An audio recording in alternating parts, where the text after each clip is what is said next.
बिस्मिल्लाहिर्रहमानिर्रहीम अल्हम्दुलिल्लाह रब्बिल आलमीन। उम्मीद है कि आप तमाम साहिबान ईमान खैर आफियत से होंगे। अज़ीज़ान करामी, पिछले दिनों एक वीडियो मंजर आम पर आई है, फिर उसके दिफा में भी कुछ वीडियोस लोगों ने मंजर आम पर लेकर आए हैं कि जनाब हज़रत ज़ुहैर इब्ने कैन जो हैं वो बवक्त शहादत करबला में सुन्नी उल अकीदा मुसलमान थे और इमाम हुसैन अलैहिस्सलाम के सहाबी थे।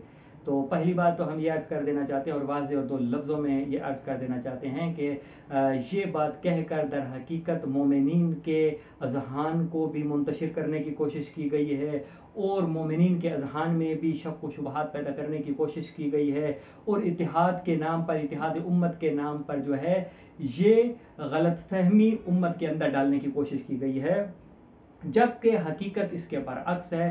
बिल्कुल ये बात सही है कि हज़रत ज़ुहैर इब्ने कैन इमाम हुसैन अलैहिस्सलाम से मुलाकात करने से कबल उस्मानी शिया थे और उस ज़माने में कोई सुन्नी तो था नहीं। उस ज़माने में या आप शान अली में से थे या शान उस्मान में से थे। और इस चीज़ को शाह अब्दुल अजीज़ मुहद्दिस देहलवी ने तोहफ़ा असना शरिया के अंदर भी करार किया और दीगर अहले सुन्नत किताबों के अंदर भी इस बात का इतराफ़ मौजूद है कि उस ज़माने में सुन्नियत कोई ना था, बल्कि उस ज़माने में या शान अली हैं या शान उस्मान हैं।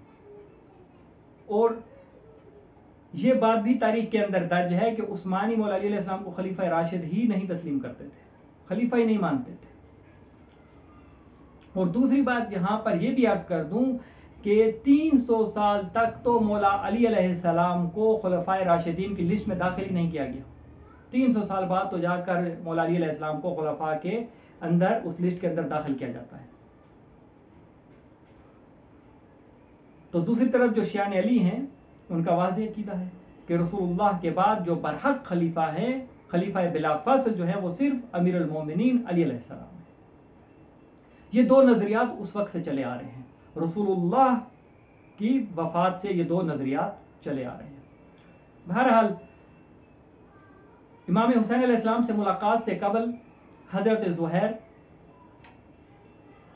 सुन्नी उल अकीदा कह दें, शियाने उस्मान में से थे, ना कि शान अली से।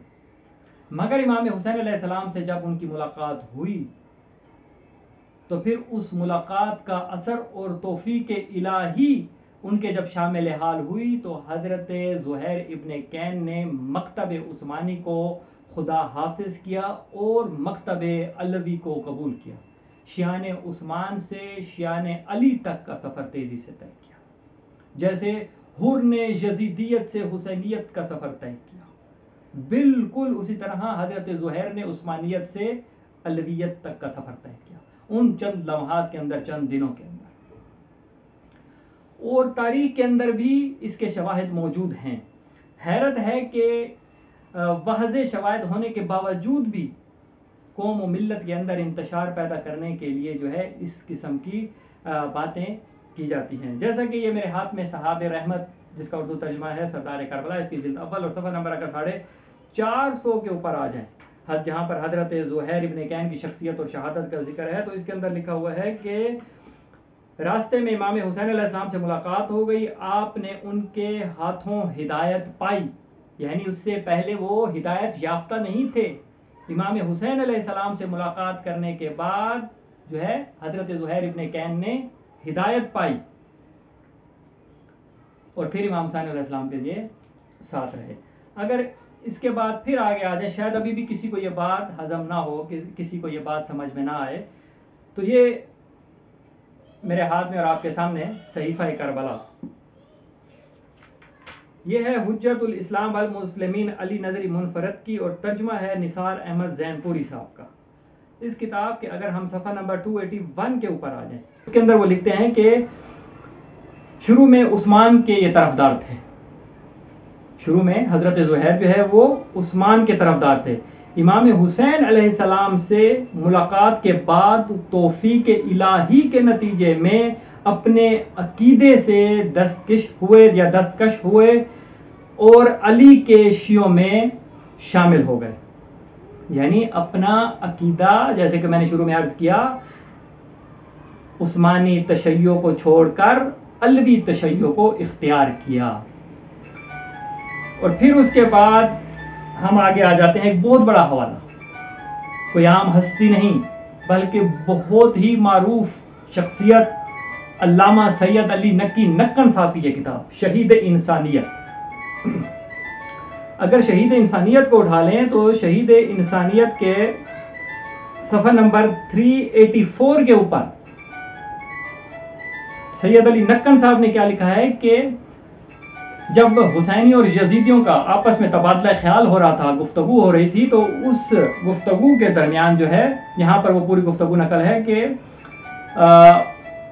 شیعان عثمان میں سے جو ہے ایک شخص نے انہیں پہچان لیا، حضرت زہیر کو.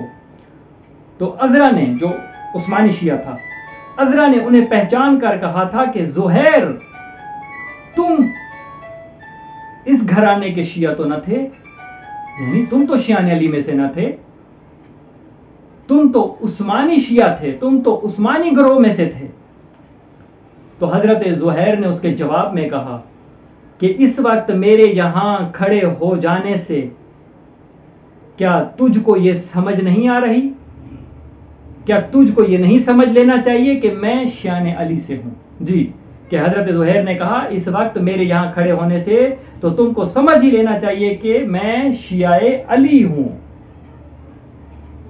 یہ تو وہ ہو گیا کہ مدعی سست گواہ چست، یعنی کہ خود حضرت زہیر میدان کربلا کے اندر عثمانی شیعہ کو چھوڑ کر علوی شیعہ کو اختیار کرنے کا اعلان کر رہے ہیں دشمنوں کے سامنے، اپنے مد مقابل، اپنے ایکس مکتب کے لوگوں کے سامنے، کہ تم لوگوں کو سمجھ نہیں آ رہی کہ میرا یہاں کھڑا ہونا، کہ میں نے عثمانی شیعت کو چھوڑ دیا ہے، میں نے علوی شیعت کو قبول کر لیا ہے. اور یہ ایسا کبھی ممکن نہیں ہے کہ جناب ایک بندہ اسلام قبول کرے اور پھر ساتھ میں جو ہے اپنے دیگر خداؤں پر بھی مان رکھے. ایسا تو نہیں ہو سکتا. جب کسی نے کہہ دیا کہ اللہ کے سوا کوئی معبود نہیں ہے تو اس نے تمام خداؤں کی نفی کر دی ہے، اپنے پچھلے گزشتہ تمام جھوٹے خداؤں کی نفی کر دی. تو اب جس نے شیعت علی کو قبول کیا اس نے اس بات کو قبول کر لیا ہے کہ رسول اللہ کے بلا فضل خلیفہ جو ہے وہ علی مرتضیٰ ہے، کیونکہ اب وہ اس عقیدے پر آ گئے ہیں کہ جس عقیدے پر امام حسین علیہ السلام.